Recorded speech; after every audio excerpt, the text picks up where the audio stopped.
আসসালামু আলাইকুম। আমি আজকে কেক বানাবো টক দই দিয়ে। কোনো বেকিং সোডা বা বেকিং পাউডার কিছুই দিব না। এই যে 2টা ডিম নিলাম, ডিমের গলায় হাফ কাপ চিনি দিয়ে দিলাম। তারপরে 2 টেবিল চামচ টক দই দিব, দিয়ে ভালো করে মিশিয়ে নেব। তারপরে আমি আমার পরিমাণ মতো বিশেষ করে 1.5 কাপ আটা দিলাম, দিয়ে এগুলি সব ভালো করে মিশিয়ে নিব। 2 টেবিল চামচ সয়াবিন তেল দিব।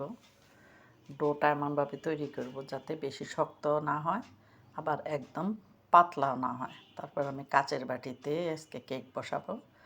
কাচের বাটিতে একটু তেল ব্রাশ করে নিয়েছি। তারপরে কেকের ডোটা দিয়ে দিলাম, আটার ডোটা। বাটিটা ভরিয়ে দিব না, তাহলে যে ফুলবে উপড়ে পড়বে। তাই বাটির হাফ দিলাম, দিয়ে একটা পাতিলে পানি গরম করে স্ট্যান্ড বসায় দিয়ে ঢাকনা দিলাম। ঢাকনা যাতে বাতাস না সরে তাই ছিদ্র বন্ধ করে দিলাম। এই যে আমার হয়ে গেছে কেক, অনেক ফুলে গেছে। এটা দেখতে অনেকটা বার্গারের মতো, কিন্তু আসলে এটা কেক। এই যে অনেক স্পঞ্জ হয়েছে, নরম সরম, অনেক খেতে